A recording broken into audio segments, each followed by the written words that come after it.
देख रही हैं एनबी न्यूज। मैं हूं आपके साथ काजल ठाकुर। अस्पतालों में मौत का तांडव ऐसा हम इसलिए कह रहे हैं क्योंकि देश भर में कोरोना से हालात लगातार डरावने होते जा रहे हैं। ऑक्सीजन की किल्लत लगातार बनी हुई है और इसी बीच दिल्ली के सर गंगाराम अस्पताल में गंभीर रूप से बीमार 25 मरीजों की मौत हो गई है। घटना के पीछे की संभावित वजह ऑक्सीजन की कमी बताई जा रही है। सर गंगाराम अस्पताल के चिकित्सा निदेशक ने बताया कि ऑक्सीजन भंडार अगले 2 घंटों और चलेगा। वेंटिलेटर की पूरी तरीके से कमी है। BIPAP मशीनें प्रभावी रूप से काम नहीं कर रही हैं। गंभीर रूप से बीमार अन्य 60 मरीज खतरे में हैं। गंभीर संकट की आशंका है। अस्पताल के ICU और आपात चिकित्सा विभाग में गैर मशीनी तरीके से वेंटिलेशन बहाल करने का प्रयास किया जा रहा है। लेकिन वहीं महाराष्ट्र के पालघर जिले में विरार के एक कोविड अस्पताल में आज तड़के आग लगने से बड़ा हादसा हो गया है। विरार पश्चिम में विजय वल्लभ अस्पताल के ICU में भयंकर आग लग गई और इस हादसे में 13 मरीजों की मौत हो गई है। 17 कोविड मरीजों का यहां पर इलाज चल रहा था। घायल मरीजों को नजदीक के दूसरे अस्पताल में शिफ्ट किया गया। यह आग 4 मंजिला अस्पताल की दूसरी मंजिल पर लगी। फायर ब्रिगेड की 10 गाड़ियों ने मौके पर पहुंचकर काबू पाया। हालांकि कोविड अस्पताल के अधिकारी का कहना है कि रात को तकरीबन 3 बजे AC में अचानक से आग लगी थी, जो कि आग पूरे ICU में फैल गई। 13 मरीजों की जिसकी वजह से मौत हो गई। हालांकि मुख्यमंत्री उद्धव ठाकरे ने समीक्षा की है मामले की और ऐलान भी किया है मृतकों के परिजनों को 2-2 लाख रुपए देने का। प्रधानमंत्री ने भी घटना पर दुख व्यक्त किया है। आपको ये भी बता दें कि पहले भी ऑक्सीजन रिसाव की वजह से 24 लोगों की मौत हो गई थी। कुछ तकनीकी कारणों से ऑक्सीजन का रिसाव हुआ और इसकी सप्लाई रुकने से वेंटिलेटर बेड पर रखे गए मरीजों ने दम तोड़ दिया था। मुख्यमंत्रियों के साथ PM की बैठक में CM अरविंद केजरीवाल ने कहा कि इस वक्त दिल्ली में ऑक्सीजन का बहुत बड़ा संकट है। केंद्र सरकार का दिल्ली का ऑक्सीजन का कोटा बढ़ाने के लिए मैं प्रधानमंत्री जी आपका धन्यवाद करता हूं। इस बढ़े हुए कोटे को दिल्ली तक पहुंचाने में हमारी मदद करें। हम लोगों को मरने के लिए नहीं छोड़ सकते। ऑक्सीजन सप्लाई के लिए केंद्र कदम उठाए। मंत्रिमंडल ने आज तक हमें हर कदम पे साथ दिया है और आपकी तरफ से जो जो निर्देश आए उन निर्देशों का भी हमने बहुत कड़ाई से पालन किया। आपका हमेशा सहयोग मिला। दूसरा सर, इस वक्त दिल्ली के अंदर बहुत बड़ा ऑक्सीजन का क्राइसिस चल रहा है जिसमें आपकी मदद चाहिए। तो प्रधानमंत्री जी, सबसे पहले आपको धन्यवाद देता हूं कि केंद्र सरकार ने दिल्ली का ऑक्सीजन का कोटा बढ़ा दिया है। लेकिन सर, मैं आपसे हाथ जोड़ के प्रार्थना करता हूं कि इस बढ़े हुए ऑक्सीजन के कोटे को दिल्ली तक पहुंचाने में हमारी मदद करें। एक एस्टीमेट के हिसाब से दिल्ली को 700 टन ऑक्सीजन की जरूरत है। आपने हमारा कोटा 480 टन कर दिया, बहुत बहुत शुक्रिया। लेकिन पिछले 24 घंटों में इस बढ़ाए हुए 480 टन में से भी केवल 350 टन ऑक्सीजन दिल्ली पहुंच पाई है। प्रधानमंत्री जी, जब से ऑक्सीजन का संकट शुरू हुआ है मेरे फोन बजते रहते हैं। कभी कोई अस्पताल कहता है कि 3 घंटे की ऑक्सीजन बची है, कभी कोई अस्पताल कहता है कि 2 घंटे की ऑक्सीजन बची है। हम कारण जानने की कोशिश करते हैं तो पता चलता है कि पीछे किसी राज्य ने दिल्ली के लिए ऑक्सीजन लाने वाले ट्रक को रोका। हमने मदद के लिए केंद्र सरकार में कुछ मंत्रियों को फोन किए। शुरू में उन्होंने खूब सहयोग किया सर, लेकिन अब वो भी बेचारे थक गए हैं। सर, देश के संसाधनों पे तो 130 करोड़ लोगों का अधिकार है ना। अगर दिल्ली में ऑक्सीजन की फैक्ट्री नहीं है तो क्या दिल्ली के 2 करोड़ लोगों को ऑक्सीजन नहीं मिलेगी? जिस राज्य में ऑक्सीजन की फैक्ट्री है, क्या वो दिल्ली की ऑक्सीजन रोक सकते हैं? ऐसे में हम क्या करें? सर, मैं आपका बेहद शुक्रिया अदा करना चाहता हूं कि आज आपने ये मीटिंग बुलाई है। बहुत सही समय पे ये मीटिंग बुलाई है। पर सर, मैं आज ये जानना चाहता हूं कि अगर आज या कल या किसी भी टाइम हमारे दिल्ली के किसी अस्पताल में अगर 1 घंटे की, आधे घंटे की, 2 घंटे की ऑक्सीजन बच जाए और लोगों की मरने की नौबत आ जाए तो मैं फोन उठा के केंद्र सरकार में किससे बात करूं? सर, मैं ये जानना चाहता हूं कि अगर कोई राज्य दिल्ली के कोटे की ऑक्सीजन का ट्रक रोक ले तो मैं फोन उठा के किससे बात करूं? हालत काफी ज्यादा गंभीर हो चुके हैं सर। हम अपने लोगों को मरने के लिए तो नहीं छोड़ सकते। हमें लोगों को यह विश्वास दिलाना पड़ेगा कि एक एक जिंदगी हमारे सबके लिए कीमती है। हम आपसे फिर से दिल्ली के लोगों की तरफ से हाथ जोड़ के अपील कर रहे हैं कि सर तुरंत कोई कठोर और सार्थक कदम नहीं उठाया गया तो शायद दिल्ली के अंदर कोई बहुत बड़ी त्रासदी हो सकती है। मैं आपसे मार्गदर्शन चाहता हूं सर कुछ ही राज्य हैं जहां से मैक्सिमम दिल्ली की ऑक्सीजन आती है और जहां सबसे ज्यादा दिक्कत आ रही है और जहां सबसे ज्यादा हमारे ऑक्सीजन के ट्रक रोके जा रहे हैं। मेरी आपसे विनती है, अगर आप उन राज्यों के मुख्यमंत्री को एक बार बोल दें, फोन कर दें कि हमारे ऑक्सीजन के ट्रक ना रोकें, तो दिल्ली के लोगों को ऑक्सीजन मिल जाएगी। आपका एक फोन ही बहुत है सर उनको। दिल्ली के 2 करोड़ लोगों की तरफ से मैं आज आपसे हाथ जोड़ के विनती कर रहा हूं कि सर आप हमारी मदद कर सकते हैं। आप कृपया हमारी मदद कीजिए और अस्पताल में लोगों को ताकि ऑक्सीजन मिल जाए। ऑक्सीजन की कमी के कारण अस्पताल में जो हालत बने हुए हैं वो अब देखे नहीं जाते। लोग बहुत ज्यादा तकलीफ में, पूरी रात हम सो नहीं पाते, नींद नहीं आती। इनका मुख्यमंत्री होते हुए भी मैं कुछ नहीं कर पा रहा। डर लगता है कि ऑक्सीजन की कमी से कहीं कोई बड़ा हादसा ना हो जाए। ईश्वर ना करे अगर ऑक्सीजन ना मिलने से कुछ अनहोनी हो गई तो हम सब कभी अपने आप को माफ नहीं कर पाएंगे। प्रधानमंत्री जी, कोरोना से देश को बचाने के लिए एक नेशनल प्लान बनना चाहिए। इस नेशनल प्लान के अंतर्गत देश के सभी ऑक्सीजन प्लांट्स को तुरंत आर्मी के जरिए केंद्र सरकार टेक ओवर करे।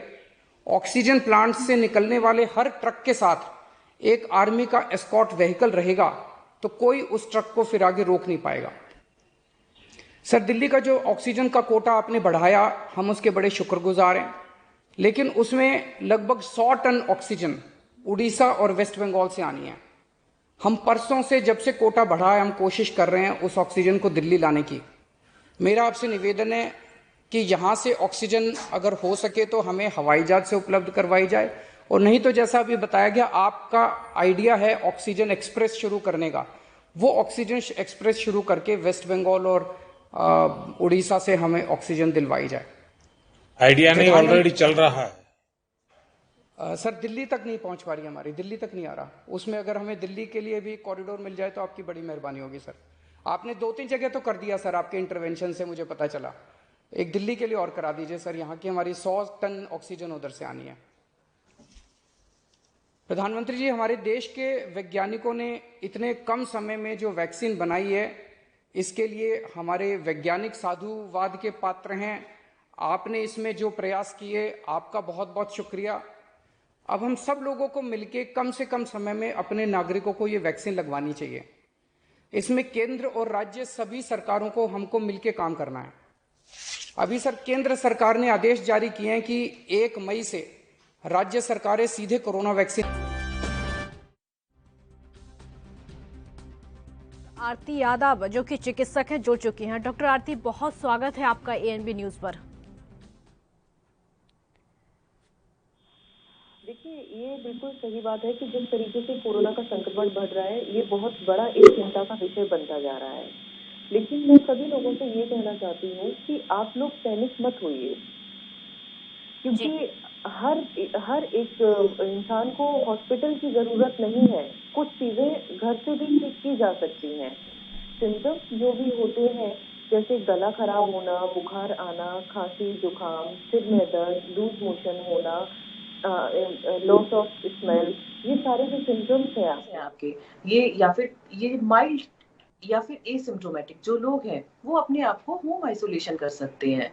होम आइसोलेशन करके आपको जो भी प्रॉपर जो गाइडलाइंस है वो फॉलो करने हैं। घर पर भी आपको मास्क लगा के रखना है, हाथों को सैनिटाइज नहीं आ पा रही करना है, थोड़ी खराबी है, लेकिन हम आपको वो हालात बता रहे हैं जो कि लगातार। डॉक्टर आरती, आवाज आ रही है आप तक मेरी?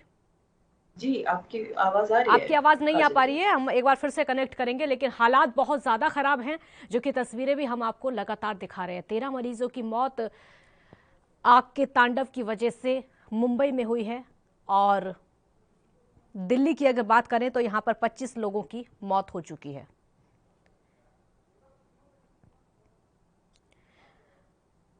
डॉक्टर आरती, मेरा सवाल सुन पा रही हैं? आवाज सुन आ रही है आपको? जी जी जी काजल जी जी, बिल्कुल। ठीक है। मेरा अगला सवाल आप सुनिए। ये समय ऐसा समय है जब ऑक्सीजन की बहुत ज़्यादा किल्लत है, चाहे दिल्ली के हालात हो या फिर मुंबई के हालात हो, एक जैसे हालात देखने को मिल रहे हैं। अस्पतालों में मरीजों को भर्ती नहीं किया जा रहा है। उसका कारण सिर्फ एक है, सिर्फ एक कारण, क्योंकि ऑक्सीजन नहीं है, बेड नहीं है। बहुत बुरा समय है। देश को संदेश क्या देंगी? देखिए, मैं सबसे यही कहना चाहती हूँ कि बहुत ही ये जो समय जिस तरीके का कोरोना संक्रमण बढ़ रहा है, बहुत ही चिंता का विषय है। लेकिन भी बहुत ज़्यादा पैनिक होने की ज़रूरत नहीं है। अगर जो लोग जिनको माइल्ड सिम्पटम्स हैं या जो लोग एसिम्प्टोमेटिक हैं, जैसे सिर में दर्द होना, बुखार आना, बदन दर्द होना, लूज मोशन होना, ये इस तरीके के जिन लोगों को सिम्पटम्स हैं, वो लोग अपने आप को होम आइसोलेशन कर सकते हैं। बुखार जब आपका 5 दिन से ज़्यादा होता है या खाँसी आपकी 5 दिन से ज़्यादा होती है, तभी आपको हॉस्पिटल जाना है। आप अपने डॉक्टर से कंसल्ट कीजिए। इन सब चीज़ों से एक ये है कि अगर आपको कोई भी सिम्पटम आपको लग रहा है कि आपको जो भी डॉक्टर से बात करनी है, आप फ़ोन पे बात कर सकते हैं, ऑनलाइन कंसल्टेशन कर सकते हैं, माइल्ड लोगों के लिए। जो मॉडरेट टू सीवियर है जिन लोगों को प्रॉब्लम, वो आपका डॉक्टर आपको बताएगा कि ये सिम्पटम माइल्ड है, मॉडरेट है या सीवियर है। तो आपको एक फिजिशियन के कॉन्टैक्ट में रहना है, वो आपको जो गाइड करते हैं, उनकी गाइडलाइंस को फॉलो करना है। सारी जो मेडिसिन्स है नॉर्मल, जैसे होम आइसोलेशन के लिए आपको गर्म पानी पीना है, आपको योगा करना है, फिजिकल एक्टिविटी जो होती है वो थोड़ा सा करिए।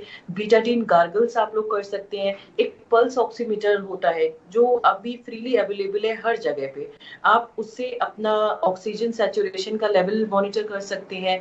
अगर 94 तक है आपका, तो आपको कोई परेशान होने की जरूरत नहीं है। जो सिम्टम्स आ रहे हैं उनका आप ट्रीटमेंट लीजिए, एंटीबायोटिक, एंटीपायरेटिक, जो भी पैरासीटामोल होता है, एंटीबायोटिक होता है, विटामिन डी होता है, ये सारी चीजें करनी है। बाकी घर पर आप अपने आप को प्रॉपर मास्क लगा कर रखिए, हाथों को सैनिटाइज कीजिए और गार्गल्स कीजिए, माइल्ड फिजिकल एक्टिविटीज कीजिए, हाई प्रोटीन डाइट लीजिए, सिट्रस फ्रूट्स लीजिए, जैसे संतरा हो गया, कीवी हो गया, आंवला हो गया। ये सारी चीजें आप होम आइसोलेशन में आप कर सकते हैं। बहुत ज्यादा पैनिक होने की जरूरत नहीं है। खाने पीने की आप बातें कर रही हैं और एक टेबलेट की बात आपने की, पैरासीटामोल ले सकते हैं, क्योंकि ज्यादातर आमतौर पर बुखार आता है तब भी हम खा लेते हैं। जी अगर जी अगर कोरोना की दिक्कत है तो क्या ये वाली दवाई असर करेगी?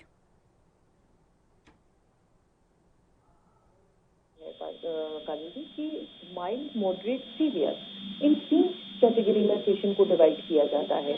अगर माइल्ड सिम्टम्स हैं, बुखार आ रहा है, खांसी हो रही है, बदन दर्द है, माइल्ड है, एसिम्प्टोमेटिक पेशेंट है, तो उसको हॉस्पिटल की जरूरत नहीं होती है। आप अपना फिजिशियन आप कंसल्ट कर सकते हैं, फिजिशियन से कंसल्ट कीजिए।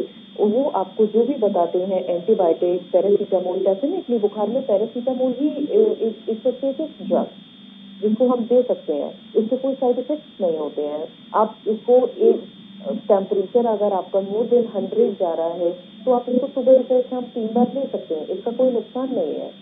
लेकिन आपको अपने डॉक्टर से कंसल्ट कर कर ही लेना है। ऐसा नहीं है कि अभी बता दिया गया है तो कोई भी खाना शुरू कर देगा इसको। डॉक्टर आरती, कंसल्टेशन बहुत बिल्कुल जरूरी है। बिल्कुल डॉक्टर आरती, जैसा कि आप बता रही हैं कि अगर थोड़े ही सिम्टम्स है, क्योंकि इस समय हालात ये हो चुके हैं कि लोग हॉस्पिटल नहीं जाना चाह रहे हैं। अगर हॉस्पिटल जा भी रहे हैं तो वहां पर भर्ती उनको नहीं किया जा रहा है। बहुत ज़्यादा दिक्कत है क्योंकि बेड्स नहीं है हॉस्पिटल में, ऑक्सीजन वहां पर नहीं है, इसीलिए लोग हॉस्पिटल नहीं जाना चाह रहे हैं। अब एक तरीका बचा है ताकि होम आइसोलेशन का, होम आइसोलेट खुद को कर लिया जाए। जो परिवार वाले हैं वो भी साथ में ही रहेंगे और जो व्यक्ति संक्रमित है वो भी साथ में ही रहेगा। किस तरीके की और सावधानियां बरतनी चाहेंगी? कैसे कैसे सोशल डिस्टेंसिंग घर के लोगों से रखी जाएगी, क्योंकि होम आइसोलेशन है, मतलब बाहर नहीं जा सकते। क्या क्या सावधानियां वो होंगी? देखिए, होम आइसोलेशन में जो एक जी विशेष बातें हैं जो जी। ध्यान रखनी है, वो सबसे पहले तो ये है कि अगर आपको सिम्टम्स आ रहे हैं और आप टेस्ट नहीं करा पाए हैं, कारणवश आपका टेस्ट नहीं हो पाया है, तो आपको खुद ही को सिम्टम्स आ रहे हैं, आपको सेल्फ आइसोलेशन कर लेना है। जी आपको होम आइसोलेशन कर लेना है, होम क्वारंटाइन कर लेना है आपको। उससे क्या होगा कि जो भी संक्रमण है वो आपके कम से कम घर वालों को, आपके रिलेटिव्स को नहीं फैलेगा आपसे। हम्म। दूसरी चीज है कि बहुत ज्यादा पैनिक नहीं होना है आपको, क्योंकि जो कोरोना का संक्रमण है अभी हम इतना सब लोग सुन चुके हैं कि मास्क पहनना है मतलब पहनना है, हाथों को सैनिटाइज करना है, होम आइसोलेशन आपको हाथों को सैनिटाइज करना है। तीसरी चीज है कि आप घर में गर्म पानी कीजिए, गर्म पानी पीजिए, फिजिकल एक्टिविटी कीजिए। अगर आपको कोई भी दिक्कत हो रही है तो आप या तो लेफ्ट लेटरल पोजीशन में या राइट लेटरल पोजीशन में आप लेटना शुरू कीजिए। स्ट्रेट नहीं लेटना है, छाती के बल लेटिए, उसमें आपको बहुत ज्यादा हेल्पफुल होता है इस तरीके से लेटना। खाने पीने में हाई प्रोटीन डाइट लीजिए, अंडा लीजिए, सोयाबीन वगैरह ये सारी चीजें होती हैं हाई प्रोटीन डाइट, ये सारी चीजें आप लीजिए, पनीर लीजिए। इन सब चीजों से आपकी इम्यूनिटी स्ट्रांग होती है। डेफिनेटली हमें अपनी आइसोलेशन में आपको है अपनी इम्यूनिटी को स्ट्रांग करना है, राइट? जी। एक पल्स ऑक्सीमीटर होता है, पल्स ऑक्सीमीटर खरीद के लेके आइए, आप अपना सैचुरेशन खुद मॉनिटर कर सकते हैं उसको। आपको अपनी इंडेक्स फिंगर में लगाना है, उसमें आपको अपना सैचुरेशन देखना है। अगर सिम्टम्स हैं और आपका सैचुरेशन लेवल 94 से 99 आ रहा है, इसका मतलब है आपको कोई हॉस्पिटल की जरूरत नहीं है एडमिट होने के लिए। अगर ये लेस देन 94 है तो ये एक चिंता का विषय बनता है कि आपको एडमिट होना है। एक चीज डॉक्टर आरती, आप बता रहे हैं लेटने की पोजीशन, वो किस तरीके से, उसका फायदा क्या होगा? उसका फायदा ये होगा कि जिन लोगों को डिफिकल्टी इन ब्रीदिंग होती है, या जिन लोगों को आपने देखा होगा लोग बोलते हैं कि इतनी खांसी हो रही है, तो जब आप स्ट्रेट, हेलो, आपकी आवाज आ रही है, आप बोलिए जी।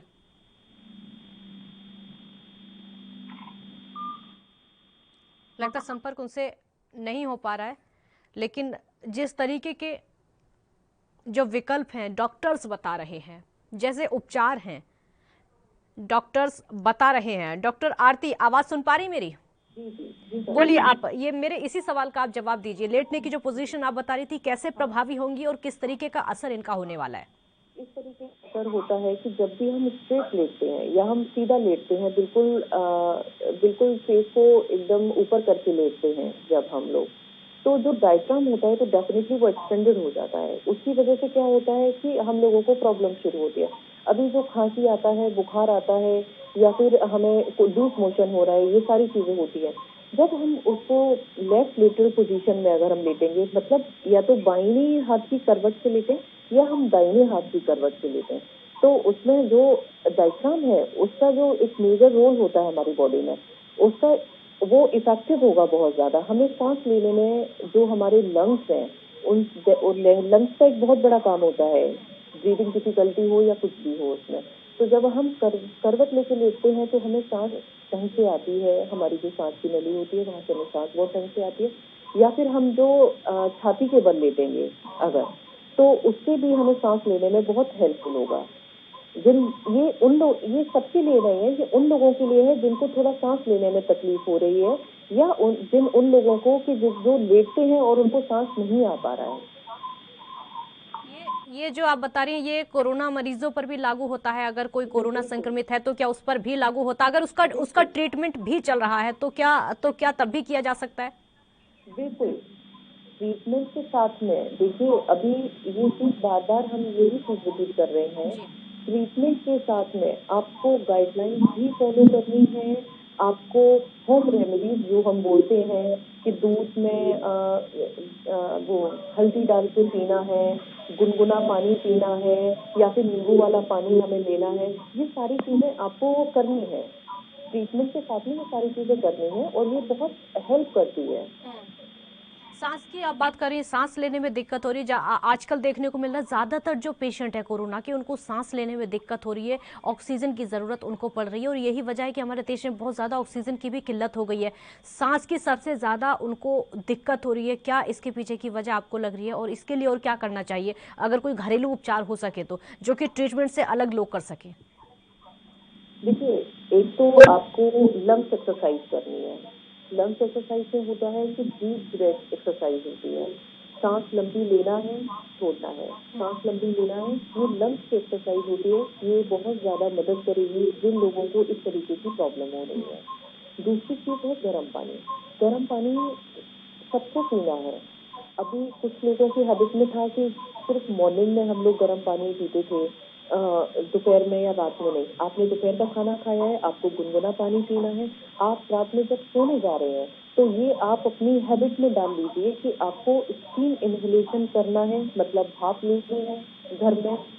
आजकल ये बहुत ज्यादा लोगों को पास है कि मशीन एक आती है मार्केट में, आप लोग उसको खरीद कर लाइए, स्टीम लीजिए प्रॉपर और गार्गल्स कीजिए। बीटाडीन हर एक मेडिकल पे है, आप लोग बीटाडीन लेकर आइए। बीटाडीन को गुनगुने पानी में डालकर रात में सोने से पहले आप गार्गल कीजिए। इन सब चीजों से बहुत, मतलब इन सब चीजों से बचा जा सकता है। बने रहिए हमारे साथ। डॉक्टर गुरनाम सिंह भी इस समय जुड़ चुके हैं। डॉक्टर गुरनाम, आपका बहुत स्वागत है एएनबी न्यूज पर। थैंक यू जी, thank you so much. Doctor Gurnam, एक डॉक्टर की सलाह बहुत ज्यादा जरूरी हो जाती है क्योंकि हमारा देश इस समय एक ऐसी बीमारी से जूझ रहा है, एक ऐसी आपदा से जूझ रहा है, कहा जाए तो ला इलाज आपदा है, ये ला इलाज बीमारी है। अभी तक इसका इलाज नजर नहीं आ रहा है। भले ही वैक्सीन लग रही है लेकिन संक्रमितों की संख्या लगातार बढ़ती जा रही है। पहले आपका रिएक्शन। हाँ नहीं, वो तो बात डेफिनेटली कि अभी तक इसका ठोस अपने को इलाज मिला नहीं है। बट जहाँ तक ट्रीटमेंट की बात की जाए तो काफी हद तक हमने इसे एक ट्रीटमेंट लाइन अप सेटअप हो चुका है कि जिससे हम इसको काफी हद तक कंट्रोल कर सकते हैं। जैसे कि अभी देखा गया कि न्यू गाइडलाइन, जो रिसेंट गाइडलाइन निकाले गए हैं, उस हिसाब से जैसे हमने इसको डिवाइड किया है लेवल 1, 2, 3 में, तो उस हिसाब से इसमें ट्रीटमेंट का पार्ट आ चुका है। लेवल 1 को हम जो है होम आइसोलेशन या फिर होम रेमेडीज के साथ ट्रीटमेंट का सलाह दे रहे हैं। और बाकी जो मॉडरेट और हाई रिस्क वाले हैं, लेवल 1 और लेवल 2 एंड 3 वाले, उनको हम हॉस्पिटलाइज का एडवाइज कर रहे हैं। अभी जो हॉस्पिटल में ट्रीटमेंट लाइन जो अभी सेटअप अभी तक जो हुआ है, उसमें काफी हद तक रिस्पॉन्स मिला है। अब ये है कि जो नया स्ट्रेन आया है जो कि म्यूटेंट है, 2 to 3 टाइम्स म्यूटेंट है, जो लास्ट ईयर था उससे ज्यादा ये इफेक्टिविटी ज्यादा है। प्लस इसमें जो है आर्टिफिशियल रिपोर्ट काफी हद तक निगेटिव आ रहे हैं। जो पिछले साल हमने देखा गया कि उसमें जो आर्टिफिशियल रिपोर्ट आती थी वो तुरंत ही पॉजिटिव बता दी गई। बट आज के डेट में जो नया स्ट्रेन आया है उसके चलते हमें ये देखा गया है कि आरटीपीसीआर तो निगेटिव आ रहा है, but patient still have symptoms. और पेशेंट की सीटी स्कैन कराने पर ये पता चल रहा है कि काफी हद तक उनको लंग में इन्फेक्शन है। तो ये काफी चीजें हमने ये ट्रेन में देखे हैं। उसके अलावा जो ट्रीटमेंट गाइडलाइन, जैसे कि हमने रेमडेसिविर का ट्रीटमेंट देखा गया, प्लाज्मा थेरेपी का रिस्पॉन्स देखा गया, और जो नई मेडिसिन टोसिलिजुमाब है उसका भी हमने रिस्पॉन्स देखा गया। तो उसके लिए भी काफी हद तक एक सेटअप गाइडलाइन तैयार की गई है।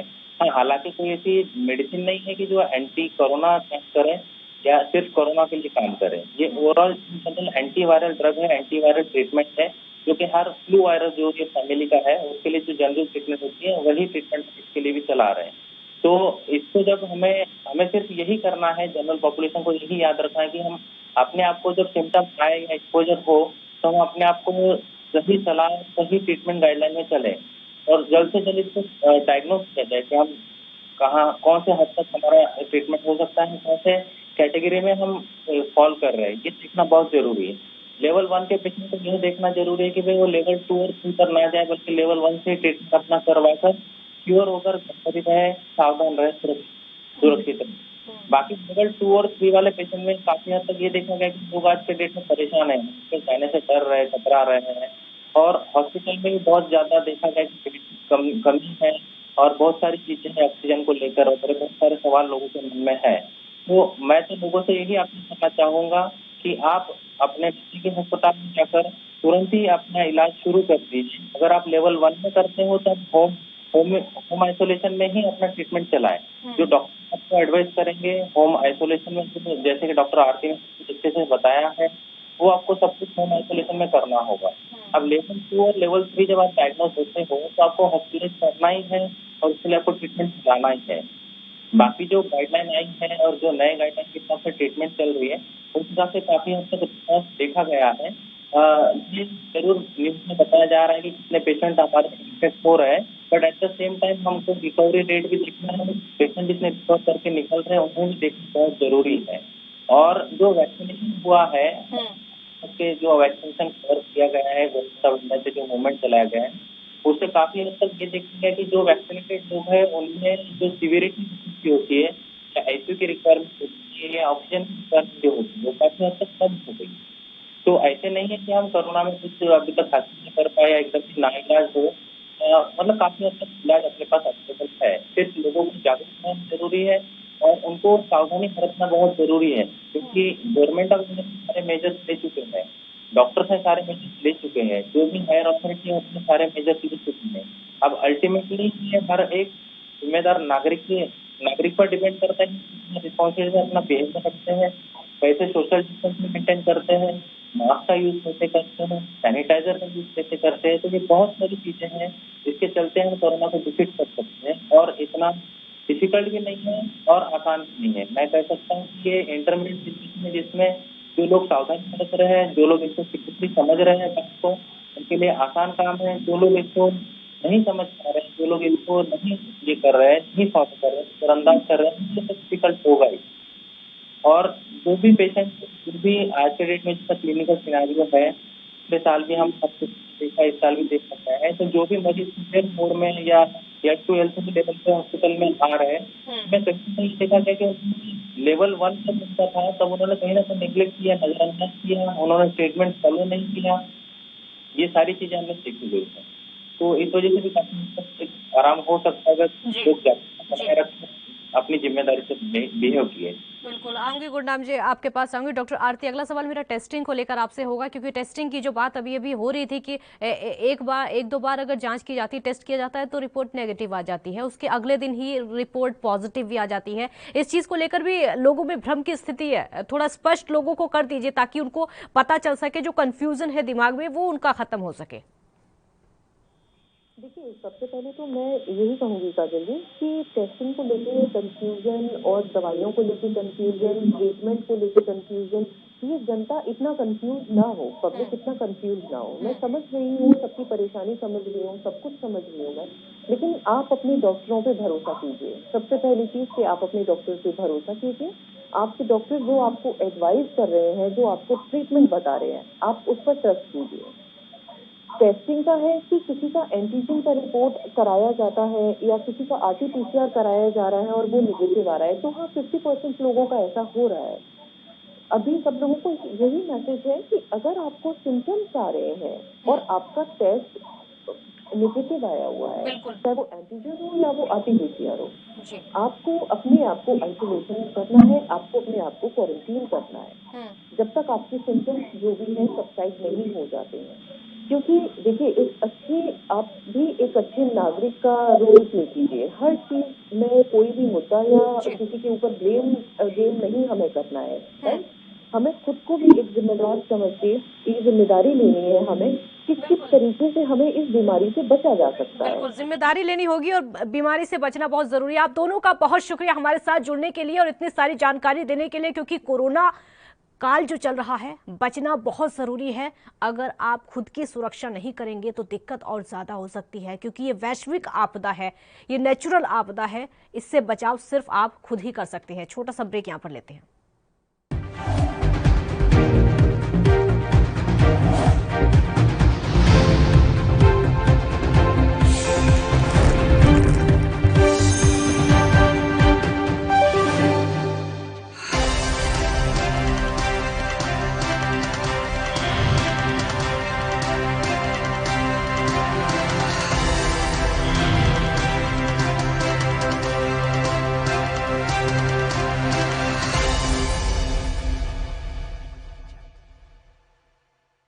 कम ब्रेक और ज्यादा खबरों के साथ देखिए ANB news in channel number पर।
ब्रेक के बाद एक बार फिर स्वागत है आपका। तो ऑक्सीजन की आस में मरीजों की सांस टूटती जा रही है क्योंकि ऑक्सीजन की बहुत ज्यादा किल्लत देश भर में समय देखने को मिल रही है। हालात बद से बदतर होते चले जा रहे हैं।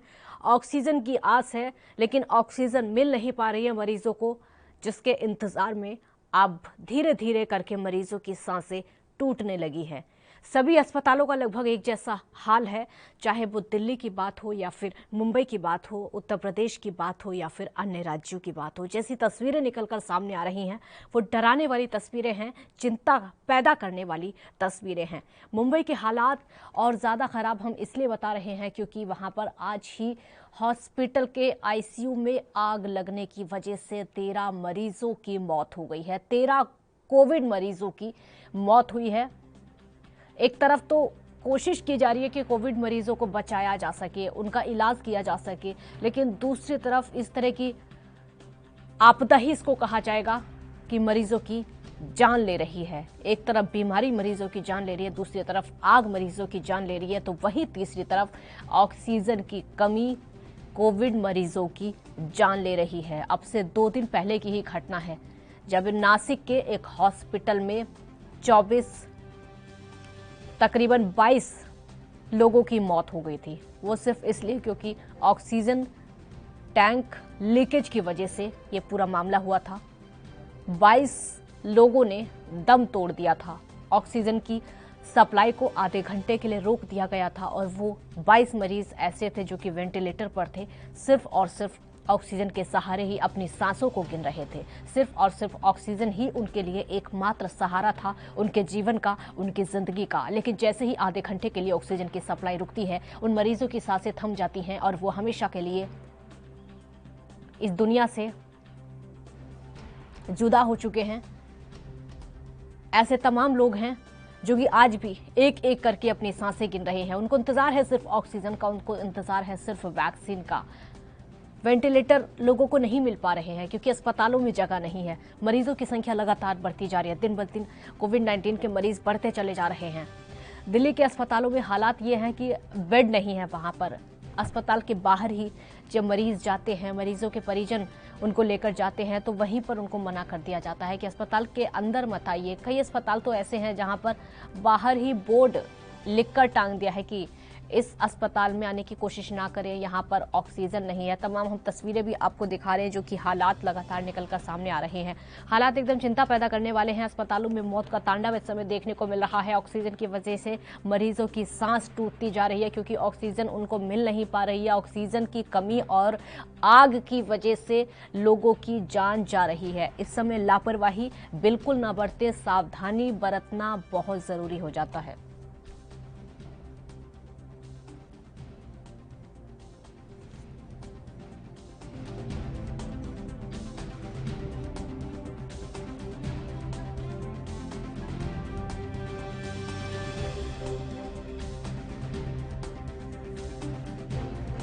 तो देश भर में कोरोना से हालात लगातार डराते चले जा रहे हैं। ऑक्सीजन की किल्लत भी लगातार बढ़ती चली जा रही है। इसी बीच दिल्ली के सर गंगा राम अस्पताल में 25 मरीजों की अब तक मौत हो चुकी है।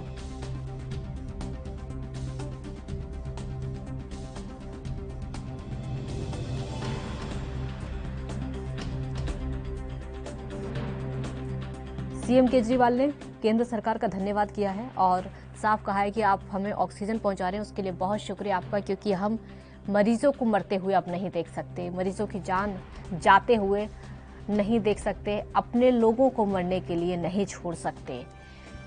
सिर्फ ऑक्सीजन ही एकमात्र सहारा लोगों का है।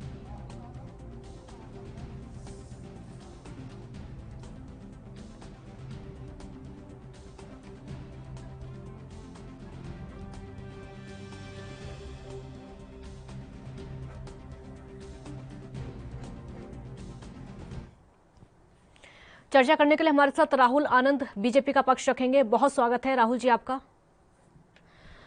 राहुल जी, ये समय एक ऐसा है, वैसे तो राजनीति का समय बिल्कुल नहीं है, ना तो राजनीतिक पार्टियां इस पर राजनीति करें और ना ही सवालों में राजनीति होनी चाहिए, क्योंकि सिर्फ और सिर्फ दुखद समय है। इस पर दुख व्यक्त किया जा सकता है, चाहे दिल्ली की घटना हो या फिर महाराष्ट्र की घटना हो। महाराष्ट्र में आज भी 13 मरीजों की मौत हो चुकी है। आईसीयू के अंदर आग लग जाती है और 13 जो कोविड के मरीज थे उनकी जान चली गई है। आपका रिएक्शन?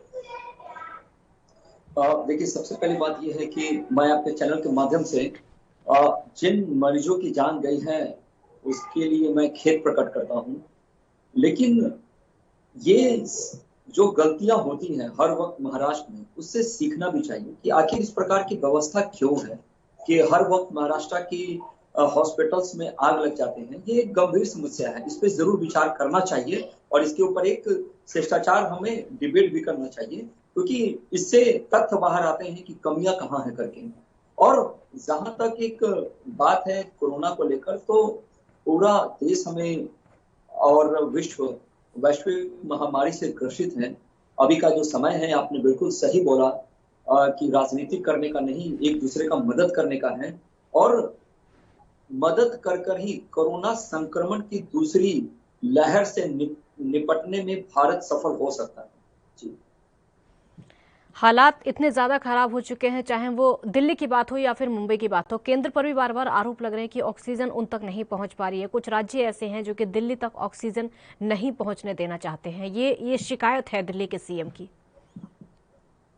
देखिए, अभी आपने अपने संबोधन में मुझसे कहा कि केजरीवाल जी ने केंद्र सरकार का धन्यवाद दिया है, धन्यवाद किया है। धन्यवाद के साथ ये भी कहा है कि हॉस्पिटल कुछ ऐसे हैं जहां पर 1-1, 2-2 घंटे की सिर्फ और सिर्फ ऑक्सीजन बची है। ये हालात आज से नहीं बल्कि रात से ही ऐसे हैं। कुछ अस्पताल ऐसे जहां पर सिर्फ 2 घंटे की ऑक्सीजन है, कुछ अस्पताल ऐसे हैं जहां पर सिर्फ 1 घंटे की ऑक्सीजन है। ऑक्सीजन तो उनको मिल पा रही है, लेकिन बहुत कम जो कि पूर्ति नहीं कर पा रही है।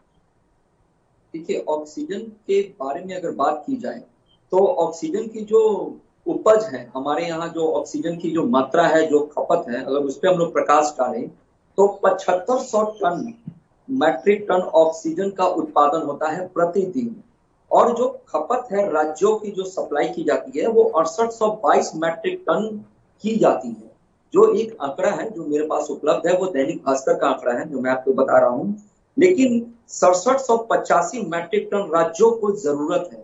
तो अगर आप देखेंगे जो समस्याएं आ रही हैं उससे निपटने के लिए आज माननीय प्रधानमंत्री जी ने भी आपातकालीन बैठक की है। और एक अच्छी बात यह है कि उन्होंने अपनी सारी चुनावी रैलियां को रद्द भी कर दिया है, क्योंकि अभी देश को संकट से बाहर निकालना सबसे बड़ा जरूरी है, क्योंकि इससे हम ही नहीं पूरा विश्व परेशान है। और इसमें सुप्रीम कोर्ट का भी एक अच्छा आया है कि सुप्रीम कोर्ट भी इस वक्त जो अफवाह जो फैल रही है, जो लोग उठा रहे हैं, उससे बचने के लिए सुप्रीम कोर्ट भी पहल कर रहा है। ये एक अच्छी बात है जिसका हमें संज्ञान लेना चाहिए। और सरकार के सामने सुप्रीम कोर्ट ने भी एक सवाल किया है जिसमें जो तथ्य हैं जो सरकार ने तैयार किए हैं, जिन तथ्यों को, उस तथ्य को सरकार सुप्रीम कोर्ट के सामने रखेगी, ताकि अभी जो अफवाहों का जो दौर चल रहा है उससे निपटा जा सके जितना जल्दी हो सके।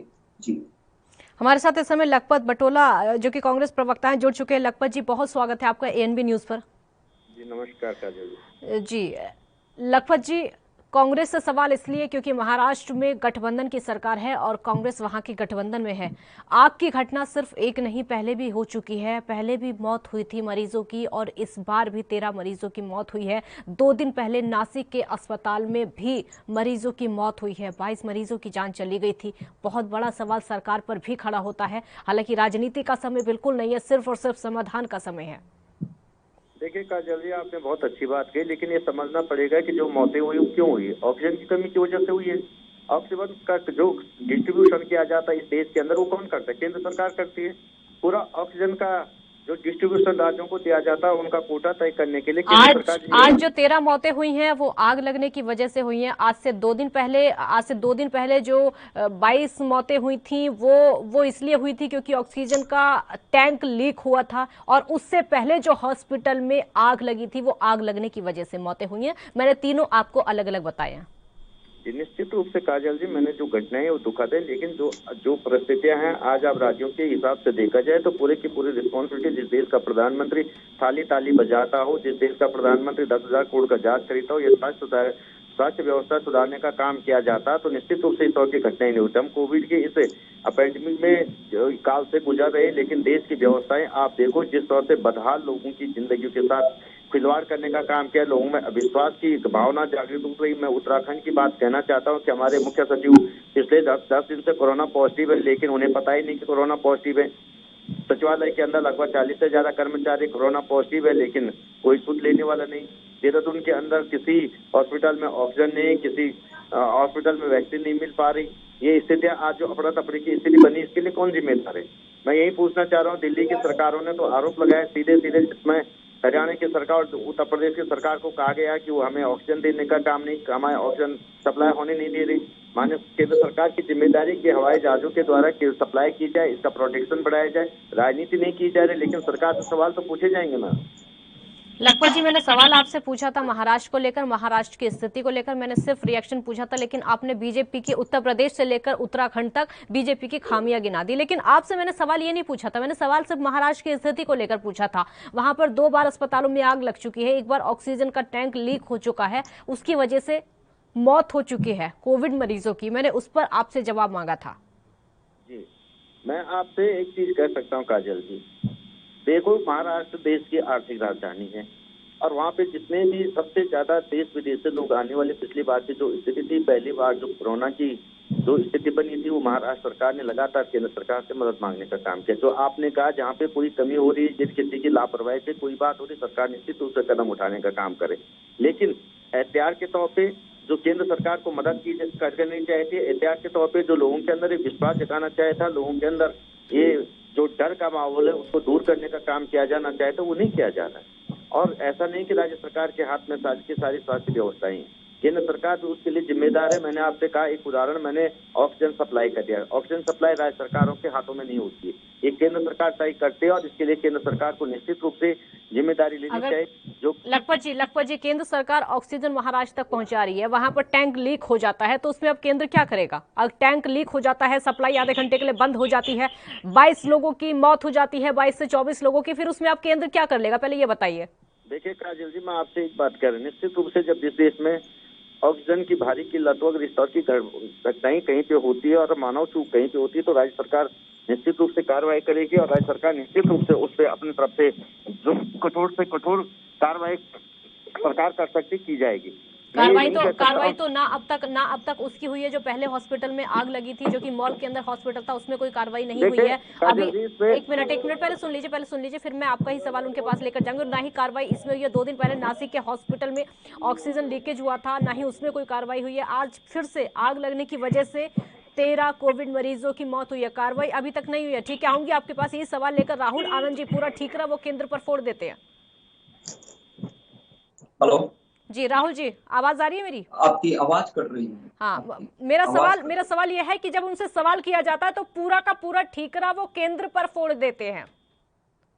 देखिए काजल जी, मैंने आपसे कहा था कि अभी राजनीतिक करने का नहीं है, अभी जो कमियां हैं उसको फाइंड आउट कर मदद करने की जरूरत है और इससे सकारात्मक भूमिका होनी चाहिए। कोई भी सरकार अगर आए तो कहीं भी राम राज नहीं होता है, राम के भी राज्य में रावण था, लेकिन जो कमियां थी और उसको दूर करना चाहिए। और इन्होंने जो गिना दी, उत्तर प्रदेश से लेकर हर जगह तक की सरकार के बारे में गिना दिया, और जिस प्रकार से ये कह रहे हैं कि लोग मर रहे हैं, इनको ये करना चाहिए, आपने क्या कोई सुझाव दिया है सरकार को? अब तक कोई सुझाव दिया है? जबकि इनके राहुल गांधी जी जो है वायनाड के सांसद, वो तो मजे ले रहे हैं, वो तो ट्वीट कर फोटो का ट्वीट करते हैं और कहते हैं कि ये स्थिति हमारे देश की है। हाँ, ये जरूर है कि हमारी देश की स्थिति धीरे धीरे संभल सकती है, लेकिन जो डॉक्टर, जो कर्मी, जो लोग लगे हैं स्थिति को सुधारने के लिए, कम से कम उनके लिए कभी ताली तो जरूर बजाना चाहिए। जो माननीय प्रधानमंत्री जी ने भी पिछली बार कराया था, उन्होंने सिर्फ इसलिए कराया था ताकि आपका मनोबल रहे कि आपके साथ हैं। आपने देखा होगा कि जब भी डॉक्टर प्राथमिक उपचार करने जाते थे तो वो डांस भी करते थे, मरीजों के लिए गाना भी गाते थे। क्यों गाते थे? क्योंकि वो उस समय की समस्या से बाहर निकलने के लिए जो तत्काल उपाय हो सकता था उसके ऊपर वो फोकस करते थे, क्योंकि उनको भी डर है, उनके भी परिवार है। क्या ऐसा नहीं हो सकता है? मेरे भी घर के सदस्य हैं जो डॉक्टर हैं, जो 2 बार कोरोना संक्रमित हो चुके हैं, फिर भी वो निष्पक्ष लोगों की सेवा कर रहे हैं, अपनी ड्यूटी की भागीदारी निभा रहे हैं। क्या ये सार्थक बात नहीं है? आप बैठिए, अगर आपके पास कुछ अच्छे सुझाव है, महत्वपूर्ण सुझाव है, तो आप उसको दीजिए। अभी का जो समय है वो धैर्य रखकर बाहर निकाला जा सकता है, ना कि राफेल की बातें कर और जहाजों की बातों कर किया जाता है। हर चीजों की अपनी एक जगह बनी है, क्योंकि अगर परिवार में अगर पिता का स्थान कहीं है तो माँ का स्थान कहीं है। उसी प्रकार सुरक्षा मानकों का स्थान कहीं और है, महामारी का स्थान कहीं और है। मैं इस चीज को जरूर मानता हूँ कि अभी का समय है और वैक्सीनेशन को भी लेकर सरकार ने जल्दी प्रक्रिया को पूरी करने के लिए आगे कदम बढ़ा दिया है। तो इसमें सार्थक बातें की जाए वही अच्छा है। और मैं माननीय सर्वोच्च न्यायालय का भी सम्मान करता हूँ कि उन्होंने भी ये जो अफवाह और जो बयान का जो दौर है उससे बचने के लिए सुप्रीम कोर्ट और उच्च न्यायालय भी हस्तक्षेप कर रहे हैं, ताकि लोगों का सवाल पूछा जा सके। सरकार से अगर सवाल पूछा जाता है तो उसके जवाब सरकार क्या देती है ये ज्यादा जरूरी है, ना कि ये जरूरी है कि लोग मर रहे हैं, क्या कर रहे हैं आप, ऑक्सीजन क्यों रोक लिए हैं। ये सेकेंडरी चीज है। प्राइमरी चीज ये है कि हमें कैसे भी बचकर बाहर निकलना है। लखपत जी, उनका कहना है कि आपका जो चिंतन है वो केंद्र तक पहुंचा पा रहे हैं आप?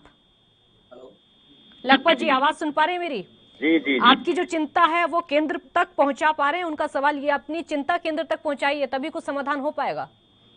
जी, निश्चित रूप से जो सरकार गूंगी बहरी हो चुकी है, जो सरकार जनता की आवाज नहीं सुननी चाहती हो, विपक्ष की आवाज नहीं सुनना चाहती हो, संवैधानिक जो संस्थाएं उनकी आवाज नहीं सुननी चाहती, उसको कौन आवाज देगा? माननीय राहुल गांधी जी ने 2020 फरवरी में कहा था कि इस देश में कोरोना के नाम पे एक बड़ी महामारी और एक सुनामी आने वाली है। तब केंद्र सरकार हंसी उड़ा रही थी। माननीय डॉक्टर मनमोहन सिंह ने जब चिट्ठी लिखी तो उस पर ये हंसी उड़ाने का काम करे।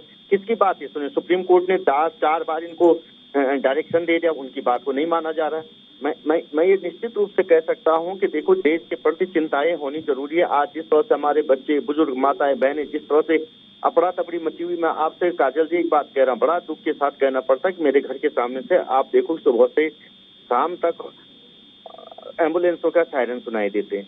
कितनी पीड़ा और कितना दर्द होता है ये हम मुझसे पूछिए। लेकिन आज जिस तरह की राजनीति की जा रही, बंगाल के अंदर आप देखिए किस तरह की परिस्थितियां बना रही, असम के अंदर किस तरह की परिस्थितियां बनाई जा रही, ये किसी से छुपी हुई बात तो है नहीं। ये अगर स्वास्थ्य व्यवस्था सुधारी जाती इस देश के अंदर, पिछली बार कह रहे थे कि इन्होंने कहा कि आपदा में अवसर लिया जाए, लेकिन जो बल्सर डिश पॉलिटिकली रखी हुई है उस पर क्या सवाल नहीं उठाया जाए? लेकिन लखपत जी, अब जो महाराष्ट्र में ये घटना हुई है, 3 घटनाएं ऐसी हो चुकी हैं, सरकार वहां की सबक लेगी? निश्चित रूप से देखो, मैं उत्तराखंड से हूँ, मैं महाराष्ट्र सरकार पे मैं एक चीज का, सरकारें कोई भी, चाहे वो कांग्रेस की हो, चाहे भाजपा की हो, चाहे किसी, संवेदनशील होना पड़ेगा। यदि कहीं पे कोई मानवीय चूक होती तो उस पर निश्चित रूप से कार्रवाई की जाए। देश के प्रत्येक नागरिक की सुरक्षा हमें देनी चाहिए। देश के किसी नागरिक के जीवन के साथ खिलवाड़ नहीं किया जा सकता, न किया जाना चाहिए। और सरकारों को यदि इस तरह की कोई लापरवाही, घोर लापरवाही करता तो उसको दंडित करने का काम सरकारें करें। ऑडिट की लखपत जी, ऑडिट की बात बीजेपी भी लगातार कर रही है। महाराष्ट्र बीजेपी की तरफ से लगातार कहा जा रहा है कि पहले ही फायर ऑडिट को कहा गया था कि अस्पतालों में फायर ऑडिट कराइए, लेकिन वहां की सरकार ने नहीं किया। वहां 3 पार्टियों की सरकार है, गठबंधन की सरकार है, लेकिन वहां पर फायर ऑडिट अस्पतालों के अंदर नहीं किया गया। अगर हो जाता, एक मिनट, अगर हो जाता तो शायद आज ये स्थिति ना आती। काजल जी, मैं यही तो कहना चाहता, अगर इस देश ने कोरोना के लिए अगर ऑक्सीजन के प्रोटेक्शन बढ़ाया होता तो स्थितियां नहीं, आज हॉस्पिटलों की स्थिति सुधारी, स्थिति नहीं होती। मैं कहना चाह रहा हूं कि 1 साल से गठबंधन की सरकार, इससे पहले तो भाजपा की सरकार थी, वहां पे वो क्या कर रही थी, क्या सुविधाएं उन्होंने दी है? इस तरह की राजनीति करने की जो बात भाजपा करी, मैंने कहा इनकी बल्चक दृष्टि केवल और केवल पॉलिटिक्स के लिए, इनका फायर ऑडिट ना कराने के पीछे का कारण क्या था? फायर ऑडिट, लखपत जी, फायर ऑडिट ना कराने के पीछे का कोई खास कारण था क्या? खास कारण कुछ नहीं, मैं यही तो कहना चाह रहा हूँ कि 5 सालों इससे पहले 5 साल तक भाजपा की सरकार थी, उन्होंने क्या किया है? क्या उन्होंने वहाँ देखा नहीं क्या परिस्थितियां क्या बनी हुई? ठीक है राहुल जी, जवाब देने, ठीक है राहुल जी, आपका जवाब देने बोलिए। देखिए, ये अपनी जिम्मेदारी से भाग रहे हैं, इस प्रकार की बातें करकर अपनी जिम्मेदारी से भाग रहे हैं कि उन्होंने क्या किया। चलो, हम पे अगर दाग है तो आपने क्या किया, आपके रीजन में 3-3 बार 4-4 बार हॉस्पिटल्स में आग लग चुकी है। कम से कम आपको तो करा लेना चाहिए। सिर्फ और सिर्फ भाजपा दोषी है ये कहकर आप नहीं निकल सकते हैं। अभी का जो समय है, लोग ऑक्सीजन से मर रहे हैं और आग से भी मर जा रहे हैं। आपके यहाँ ऑक्सीजन से लोग मर रहे हैं, इस चीज को मैं मान रहा हूँ, उनके लिए मेरी संवेदना है, लेकिन जो आग से जल के मर जा रहे हैं उसके लिए जवाबदेही कौन है? उसके लिए तो आपकी सरकार को जवाबदेही लेना चाहिए था। पिछली सरकार पे ठिकाना तो हर कोई फोड़ देता है, लेकिन आप इससे बचिए।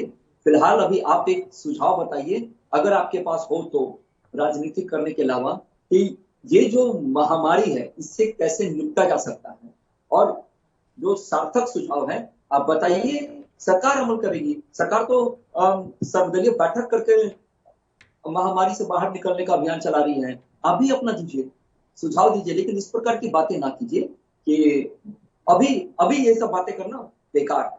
मैं इस चीज को बोलूंगा आपसे। राहुल जी, एक और मेरा सवाल सुनिए, क्योंकि हाई कोर्ट ने कहा है कि अगर ऑक्सीजन की कमी की वजह से मौत होती है एक भी मरीज की तो वो अपराध होगा। अपराधी फिर कौन होगा? देखिए, ये जो ऑक्सीजन की जो प्रक्रिया को जो सुनिश्चित किया जाता है उसके करने के तरीके अलग अलग होते हैं। और आपको मैं बता दूं कि जो रोज की जो खपत है ऑक्सीजन की, वो 3300 मैट्रिक टन ज्यादा की खपत होने लगी है। और अगर उसको चरणबद्ध तरीके से जाया जाए, अगर कोई अपराधी वो होगा कि सरकार अगर आपको मुहैया कराती है ऑक्सीजन, राज्य को कराती है, और जो लोग काला बाजारी में संलिप्त हैं वो अपराधी होंगे, क्योंकि जो ऑक्सीजन का सही समय पे प्रबंधन नहीं करा पाएंगे और ऑक्सीजन की रेट को लेकर इधर उधर की बातें करेंगे तो वो अपराधी घोषित होंगे।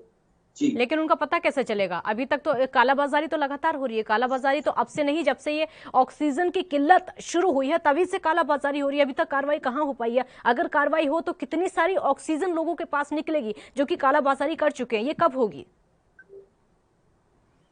देखिए, इसके ऊपर सरकार ने स्वतः संज्ञान लिया है और जो लोग दोषी हैं उसके ऊपर कार्रवाई भी की जा रही है। और अभी का जो समय है इस पे कालाबाजारी चर्चे में नहीं आ रही है, कार्रवाई की बातें चर्चे में नहीं आ रही हैं, क्योंकि इससे सारे राज्य त्रस्त हैं। लेकिन जो कालाबाजारी में संलिप्त व्यक्ति हैं उसके ऊपर निश्चय ही कार्रवाई होगी। और मैं आपको एक बात बता देता हूँ कि जो ऑक्सीजन की जो प्रक्रिया होती है, सबसे पहले तो वो हवा से ऑक्सीजन को अलग किया जाता है, उसके बाद कैप्सूल नुमा टैंकर में डालकर उसको अस्पताल भेजा जाता है। भारत में प्रतिदिन जो खपत है ऑक्सीजन की वो बढ़ते जा रही है। अगर इस बीच में अगर मरीजों की मौत हो जाती है तो ये एक संवेदनशील घटना है जिसके ऊपर हमें विचार करना चाहिए कि हमारी जो आपूर्ति है वो निरंतर मिलती रहे, हॉस्पिटलों को मिलती रहे, और जो लोग इसमें अपनी आर्थिक लाभ ढूंढ रहे हैं उनके ऊपर जल्दी ही कार्रवाई होगी। लखपत जी, अब बीजेपी का कहना है कि आप इन घटनाओं से सबक ना लेकर जिम्मेदारी से पल्ला झाड़ रहे हैं। लगता है उनके साथ हमारा संपर्क नहीं हो पा रहा। लेकिन राहुल जी, अगला सवाल मेरा आपसे ही होगा, क्योंकि सिर्फ और सिर्फ अब आस केंद्र से बची है और इस पर सकारात्मक चर्चा भी होनी चाहिए, क्योंकि जरूरी है। एक आस है जो कि केंद्र से बची है। अगर केंद्र सरकार ऑक्सीजन को राज्यों तक पहुंचाती है तो जो मरीज हैं वो ठीक हो जाएंगे। सिर्फ एक आस है, पहले डॉक्टर से फिर सरकार से। डॉक्टर से जो आस है, डॉक्टरों की आस भी सरकार से है। देखिए, इसमें सबकी भागीदारी है, इसमें केंद्र सरकार की, डॉक्टरों की, और जो मेडिकल के लोग हैं, जो फर्स्ट लाइनर हैं, उन सबकी भागीदारी है। मैं इसको सकारात्मक रूप में आपको प्रकट करूंगा। केंद्र अपना कार्य कर रहा है, राज्य भी अपने कार्य कर रहे हैं, लेकिन राज्य के जो डॉक्टर हैं जिनके ऊपर भी सबसे ज्यादा जवाबदेही है और उनसे भी बर्ताव स्वस्थ रखने की आवश्यकता है, क्योंकि वो इस संकट की घड़ी में, चाहे वो सरकार के नुमाइंदे हो या वो प्राइवेट नौकरी कर रहे हो, सब लोग एक दूसरे की हेल्प करके, खास करके मरीजों की सहायता कर उन्हें मानसिक रूप से उनकी इम्यूनिटी पावर को बढ़ा रहे हैं, ताकि वो लड़कर किसी भी प्रकार से इस समस्या से बाहर निकले। और सरकार ने स्वतः इसके ऊपर संज्ञान लिया है और आज जो बैठक चल रही है माननीय प्रधानमंत्री जी के साथ, वो इन्हीं रूपरेखाओं पे चल रही है कि इसकी क्या सकारात्मक बातें निकाली जाए, किस प्रकार से सारी समस्याओं को दूर किया जाए। और आप निश्चिंत रहिए, सरकार इसके लिए सक्षम है, वो कोई ना कोई जल्दी सुचारू रूप से तरीका निकालेगी। बहुत शुक्रिया आपका हमारे साथ जुड़ने के लिए, क्योंकि हालात ऐसे हैं, सिर्फ और सिर्फ सकारात्मक राजनीति ना हो तो अच्छा है, सिर्फ जानकारी दी जाए लोगों को तो अच्छा है, क्योंकि आज के समय में सिर्फ और सिर्फ जानकारी ही और जागरूकता ही एक साधन है। आप सुरक्षित रहिए, अपना ध्यान रखिए, घर से बाहर निकले तो मास्क जरूर लगा कर निकलिए। बहुत शुक्रिया आपका। देखते रहिए ANB न्यूज़। नमस्कार।